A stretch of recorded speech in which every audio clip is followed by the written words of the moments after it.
最后一个问题跟这个教授，我主要想问一下，你们作为西方人，但是有学习藏族的这个语言，而且也说得特别好。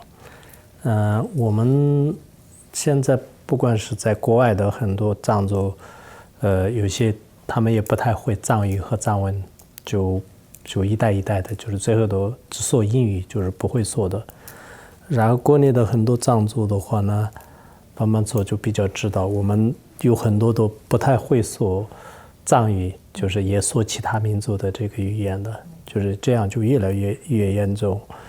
那么我们个人呢，就是心里比较着急，就看，因为如果再这样长期下去，一代一代的，可能虽然你们很多的西方人都是很注重，就是我们藏地的这个文化，这绝对是很有意义的，就是大家都在研究，有些人是花一辈子的时间就开始研究，可是我们自己呢，就很多都就不争气，就是看，作为你一个西方人来讲，就是你觉得是这是一个时代的这个趋势吗？还是有一些办法吗？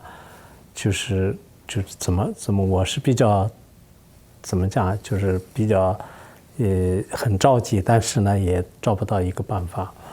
你觉得这个怎么看待呢？ Well,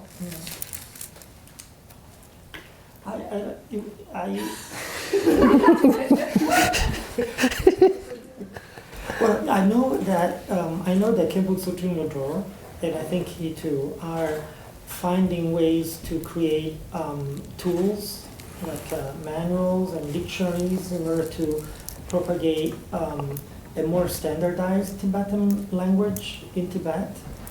And I know that in Tibet, Khenpo Tsutrim Lodro has created a kind of a study group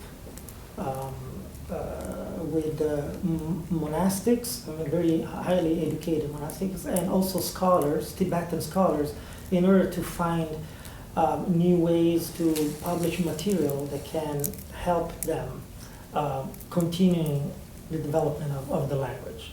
I think one challenge, as he probably knows very well, is that in China, it's important to study Chinese, and so that also creates sometimes, distractions to develop their own language and also develop the language as a tool to advance professionally, intellectually, because Chinese is so important. I think many Tibetans dedicate a lot of time to study the language that will give them a job or more opportunities. And so I think these two problems can create some hindrance, right? Some obstacles.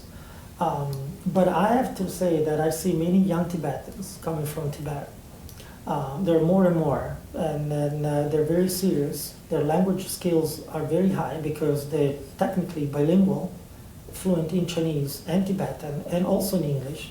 And I think there is a hope that this younger generation will go back, hopefully, to Tibet and will help disseminate new methods and new ways to develop language studies, to maintain language studies, and to bring in fresh ideas in order to discuss intellectual, technical,